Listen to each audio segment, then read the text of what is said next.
The Harder They Fall is one of my favorite movies of the year. You can check out my review right there. And on there, Fulani commented, bringing up the controversy surrounding Zazie Beetz being cast as Stagecoach Mary.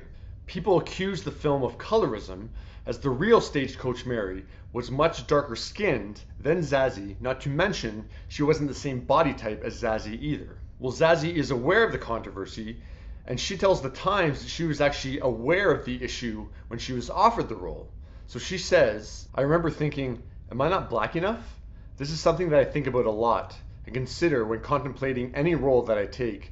I understand the privilege that I have as a light-skinned woman, and it's always on my mind." What ultimately sold Zazie on the role was that the movie itself wasn't focused on the character's skin color. The depiction of black people just living and race not necessarily being the focal point of the narrative is something I really enjoyed about the project.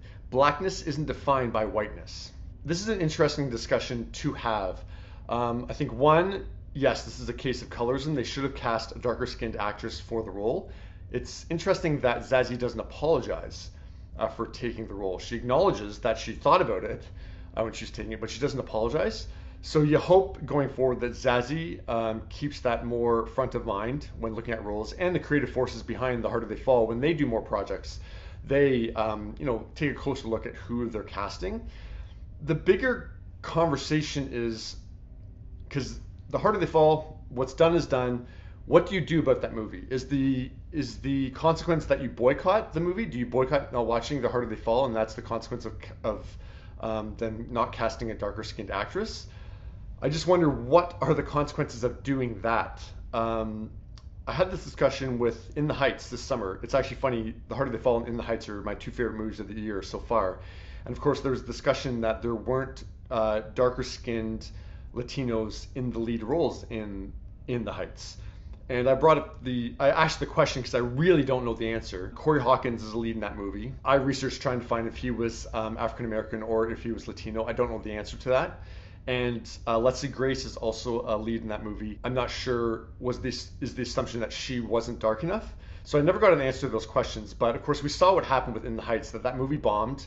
It was major critically acclaimed. It would have been an Oscar contender. It's not going to be an Oscar contender anymore. I think ultimately Lin-Manuel Miranda, the person behind that, who was, this big, huge star in Hollywood, I think he got knocked down a couple pegs. I think he has less power in Hollywood because of the backlash against that movie. So ultimately, within the Heights, people boycotting that movie, I think it's going to cost Latinos opportunities in Hollywood, because Lin-Manuel Miranda is someone who gets in the room and makes things happen. He's in the room where it happens.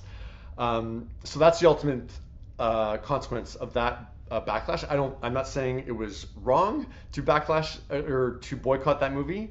I'm just saying that's what the result of boycotting that movie is. So back to The Harder They Fall, it was wrong to cast Zazie Beetz as Stagecoach Mary. What is the consequence of that? Because if you just boycott The Harder They Fall, I think ultimately it's going to cost opportunities to minorities to get more diverse projects made. So yeah, I think that's the question I have for all of you, is that I think we can all agree that Zazie Beetz shouldn't have been cast as The Harder They Fall, in The Harder They Fall. I think everyone's learned a lesson from that. So what do you do about The Harder They Fall? Do you boycott it? And what result will that have by boycotting the movie? So yeah, complicated discussion. I can't wait to hear your thoughts.